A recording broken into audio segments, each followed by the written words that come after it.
Honourable Shane Jones. It will take me 110 minutes, sadly only have 10 to list the achievements that my small contribution over the last 15 months represents to the success of our government. But let me start with fast track.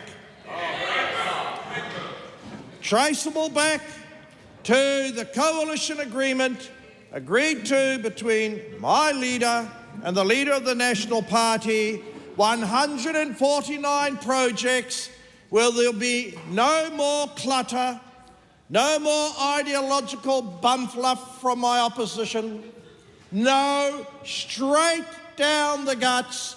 We won't have these grandees, self-appointed, trying to block development, squash initiative, ruin entrepreneurialism, and, quite frankly, imperil regional fiscal solvency.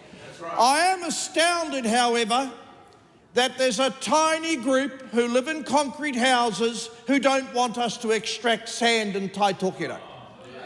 This group is led, I'm told, by a person called Julianne Chatham, who happened to be appointed under the old fast track onto a body of decision makers that turned down a valuable piece of infrastructure in the Bay of Islands.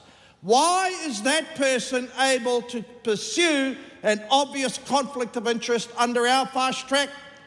Such amateurs, such inappropriate behaviour will be ruled right out of court. Let us think about the ways in which fast track is going to boost Te Taipotini. Fast track is going to boost Otago.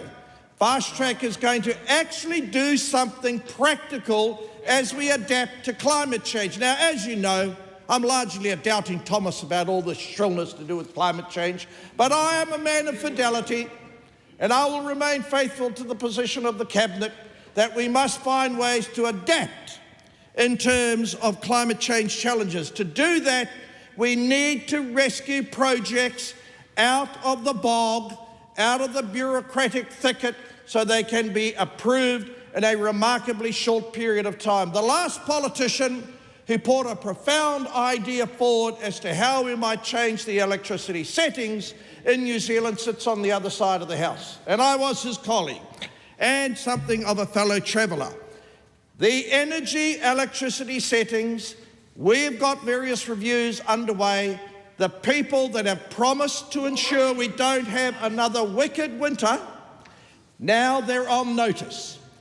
If we go through a set of problems where we've been promised and assured by the barons of the electricity sector that we won't have the most expensive power prices this coming winter, in the event that they cannot deliver, I look forward, along with my colleagues, at ramming changes through to finally tame the beast that represents the unaccountable forces inside our electricity sector.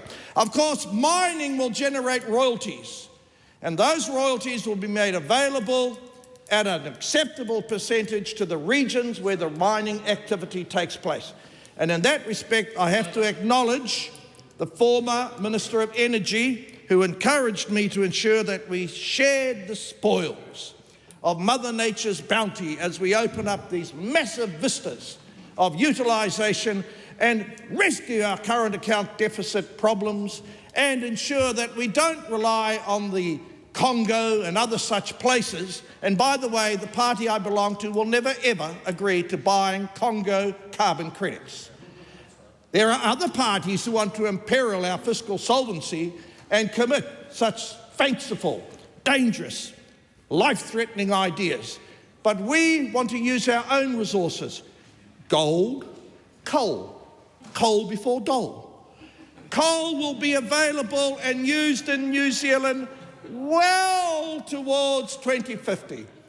And if it comes to pass that from time to time we can create wood pellets without a Crown subsidy and we can move on from coal, let the market make that choice. We should be agnostic, and we should also accept that we've got no place for this intellectual conceit that I hear from the gremlins sitting over there, that somehow by outsourcing responsibilities to the banking sector, They can stop China and India creating coal-fired power stations. A level of intellectual, ideological conceit that is bringing our economy down to its knees. But wait, that is all about to change, because we have a private member's bill. And that bill will tame the excesses and the luxury beliefs of the people who sit in these irrelevant sustainability units riddled throughout the various banking sector, and the 200 financial institutions where directors face criminal liability, where climate obligations are so onerous they can hardly meet these compliance standards. And MB, by the way, is consulting about this madness, which I hope turns to be a discretionary activity and is not an enforceable obligation upon our commercial companies. It is wrong to outsource the responsibility for changing the weather to Westpac.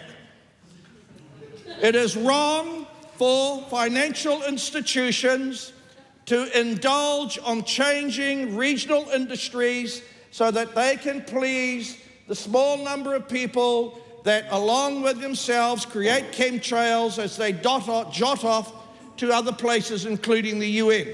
That's why that bill is going to tame that excess, which was passed in 2022, in the event some unkind members on this side of the House blame me for that perfidy.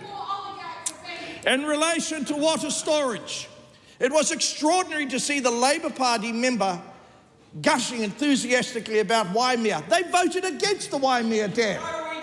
They voted against the one. It took New Zealand first. It took New Zealand first to rescue the scheme, And water storage is now the new green. We will be dedicating out of the Regional Infrastructure Fund a substantial, actually I need to correct myself, the first regional water scheme that was both funded and successfully consented was through the fast-track legislation, which is why we've borrowed fast-track from Labor and made a few modest improvements, which is astounding that they cannot agree with it. But time will pass and they will be agreeing.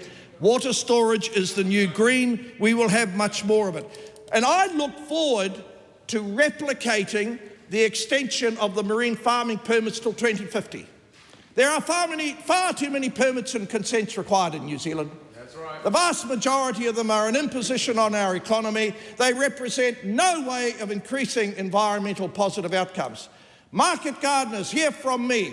I will support the work that was left off by David Parker after the courts struck him down. You should not be hobbled by unrealistic nutrient and water standards, reducing your ability to feed the citizens of New Zealand. And also, those of you in the agricultural sector, we don't want you to be blighted with unnecessary permits and consents. We want an RMA system where there is more latitude, more flexibility, because unless we have that, far too much money will be spent servicing the dead weight costs of unnecessary regulation. Tomorrow, I'm introducing new policies for the fishing industry. The broadest set of changes since the quota system of 1986.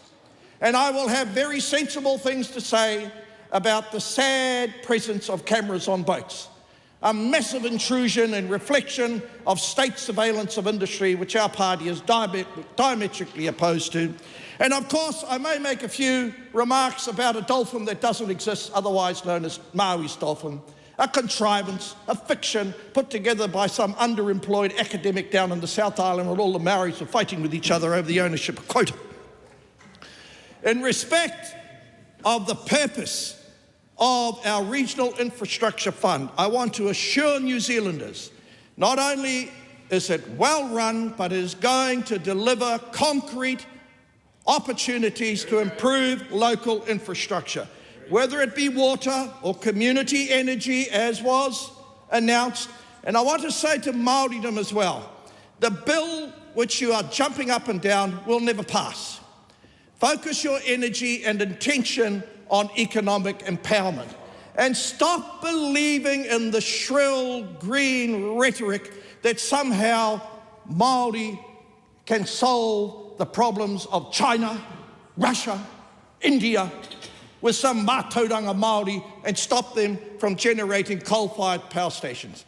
come back to the kumara vine, take responsibility for solving our own problems at the kitchen table, then you'll have the support Māoridom of Matua Shane.